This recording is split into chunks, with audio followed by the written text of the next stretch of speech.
number of requests to do a video on the current state of WWE. To be perfectly honest, that wasn't what I was planning to do once I took over the Mark's show. I was planning more to review WWE shows events of the past to help show how times like the beloved Attitude Era weren't as perfect as the IWC claims it was, but if you want me to talk about the current state of events, I feel it's only right to grant you that. I'm gonna start with the women because either way, they've been hands down among the most entertaining aspects in WWE at this time, and especially on Raw. Charlotte, to me, is just one of the most compelling characters in WWE right now. She just has this presence about her that makes you think she absolutely owns the spotlight when she's out there. She just commands attention that even few of the men in wrestling can do at this moment. And yes, the fact that just about everything she says seems to be a knock at the IWC, I kinda like that. So right now, pretty much everything as far as the women on Raw goes is focused solely on Charlotte eventually facing Bayley. And what I'm hoping for more than anything is that they hold that off until WrestleMania. I think that matchup was tailor-made for the grandest stage. You have the women's biggest heel in the company right now against the women's biggest face in the company right now. That could main event WrestleMania if it was done right.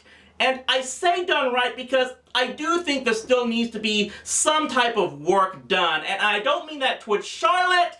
Like it or not, I mean that toward Bayley. Now please, this is not a knock personally to Pamela Martinez, and at no time in any of this video, or hopefully all of my other videos, do I mean anything personally to the wrestlers themselves, because I think they're mostly doing the best job they can with what they get from creative, but so far, I'm beginning to just not see Bayley right now at this moment being someone who, as a character, could really stand up to Charlotte.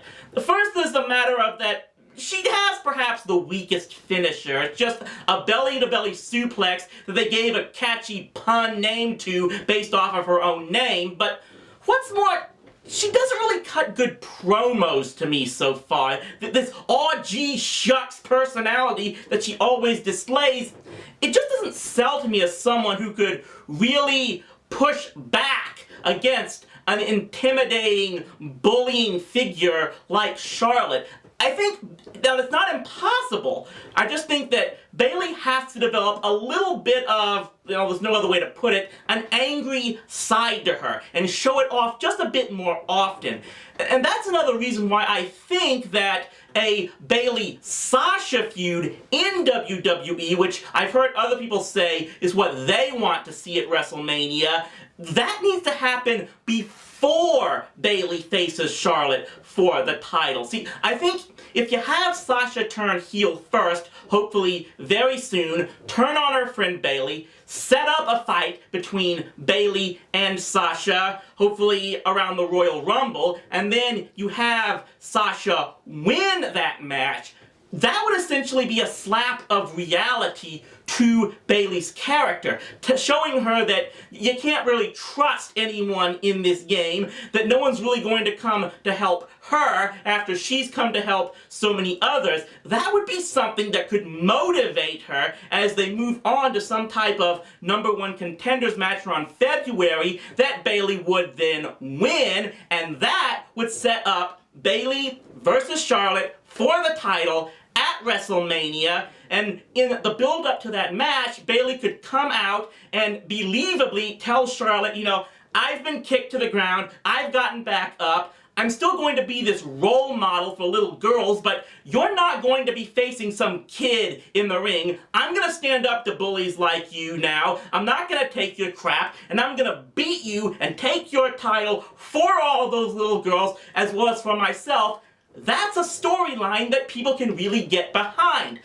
I just hope they don't wreck this opportunity and pull the trigger too soon. Now on the flip side, SmackDown has not only one, but two interesting storylines involving their women wrestlers. First, there's of course the battle between the champion Becky Lynch and Alexa Bliss. And let me say this, while I totally adore Becky Lynch, I gotta give full props to Alexa because even though her look is, let's face it, it's a ripoff of Harley Quinn, and not the good Harley Quinn, let's be honest about that, but still, this entire psychotic, conniving, manipulating individual, Alexa has just embraced this character of hers. Now, I don't necessarily think that this character would work as well if she was the champion, which is among the reasons that I'm hoping Becky retains the title this Sunday in Dallas, but essentially as a predator and someone who's always in pursuit of a Becky Lynch,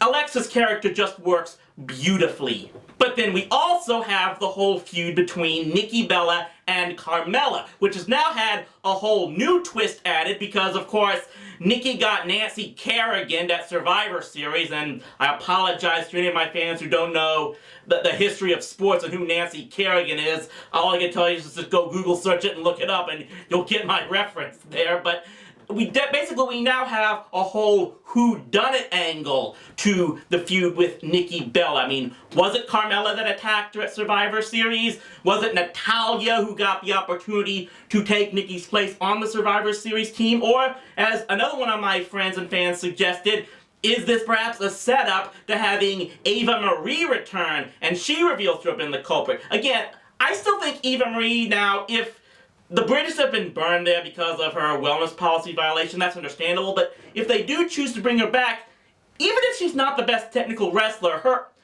the attitude and her type of persona, especially with a lack of good heels, especially on SmackDown, I still think it could really, really work. She draws heat. She's probably, but maybe Alexa is getting there, Charlotte definitely does it, but Eva Marie is about the best heat drawer among the women right now, even as she's still inactive at this time, so if they could find a place for her, I really think she could work in storylines. But that's just one of the things that makes SmackDown great, as I'll keep going into and get back to the men on SmackDown, especially. The women on SmackDown are all established characters, and they're running with being those characters, and that's what makes for compelling stories. Now, while on Raw, with the possible exception of Charlotte, they're mostly just trying to sell wrestling ability, and it's hurting their characters in some areas. I don't think Sasha works as a face. That's why,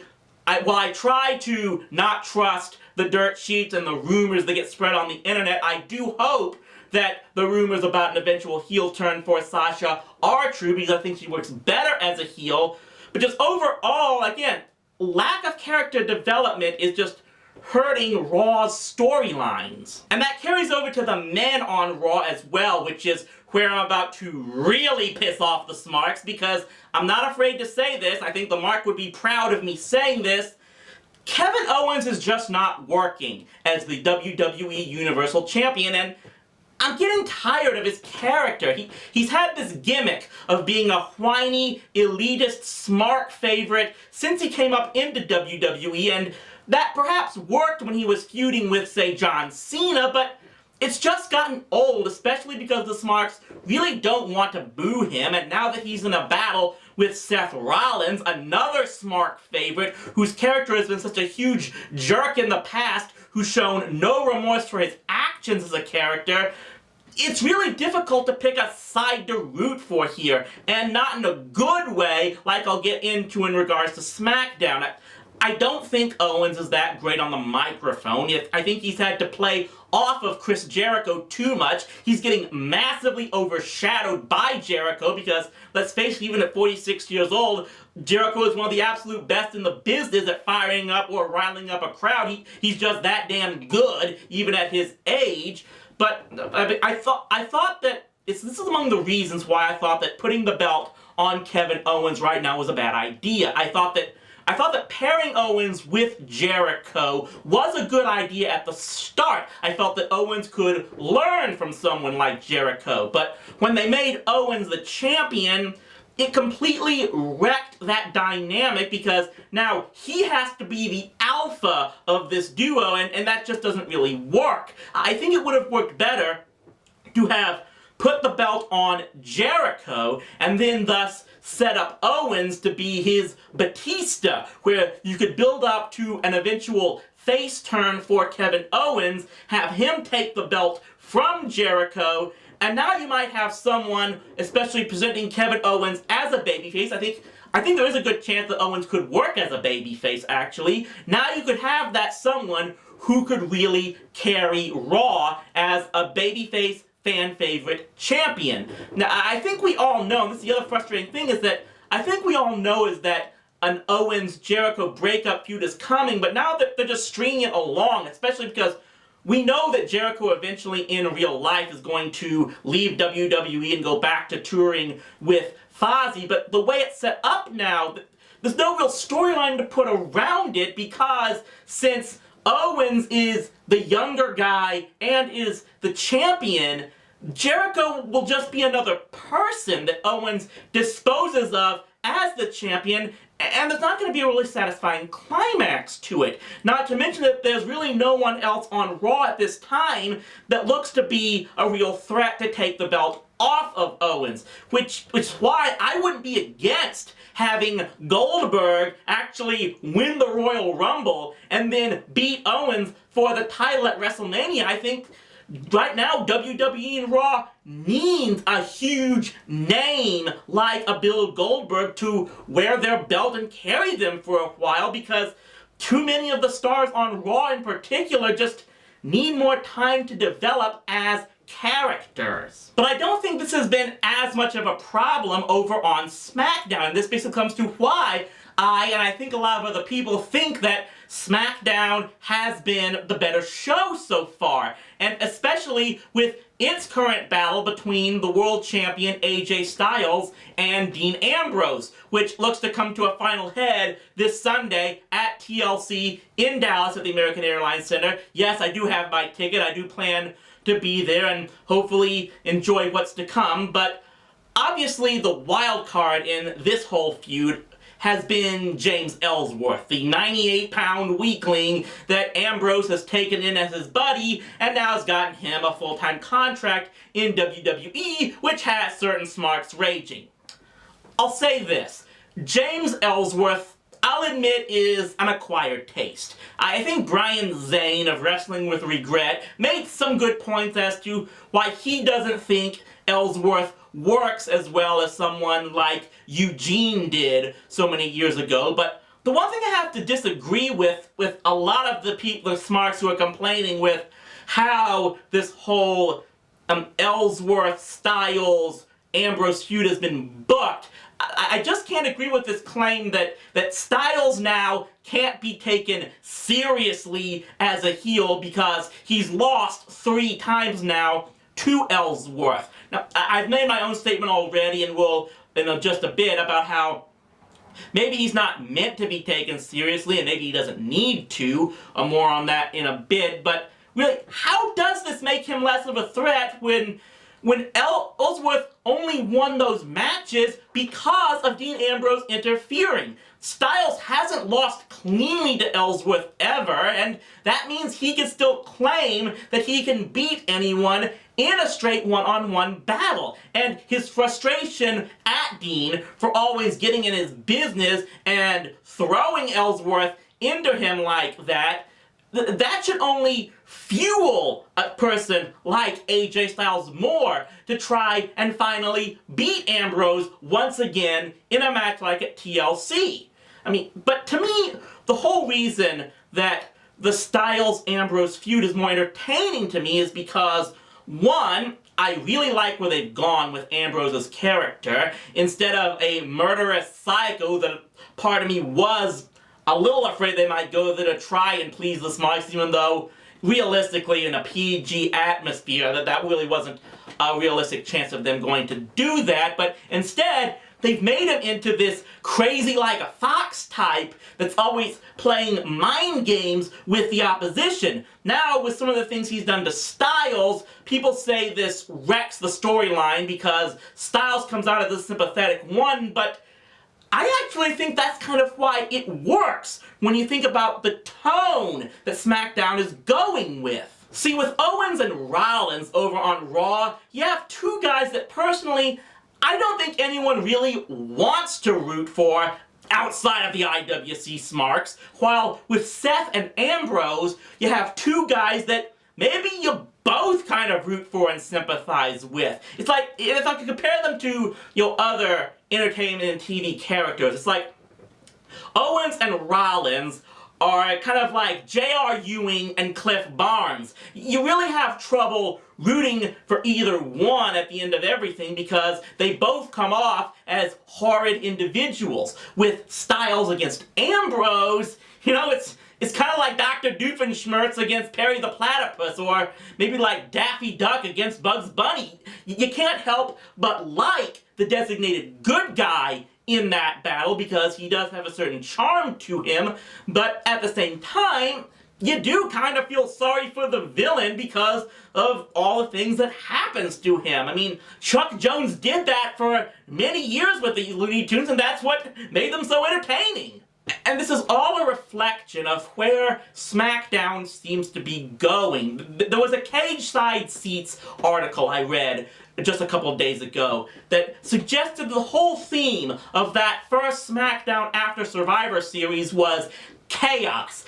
Everyone was out for himself. There was no unity within the roster, and I think that's where they have to go, because especially since they're the show that's supposedly being run by the two babyface authority figures. You gotta have a whole bunch of, you essentially have to have chaos among the roster, even among the heels and the baby faces, to give some sort of conflict for people like Shane McMahon and Daniel Bryan to have. If I was going to compare the two current WWE shows to other TV programs, if Raw is trying to do storylines, and I kind of question whether they're doing anything really good in that area, it's almost trying to be like one of those dramatic shows, like Game of Thrones, that tries to take everything so damn seriously and has nothing but horrible assholes trying to undermine and hurt each other, and you don't really like either side, but you can't help but watch anyway. While SmackDown is being more over the top and a bit more goofy, and you can laugh at and or with almost anyone and enjoy it more. It comes back to something that I've believed in with television for a while now, is that when you're trying to be serious and dramatic, as Raw is, I think, trying to do, yet you have to add some level of believability as far as, can you really believe that this character can stand up to this character?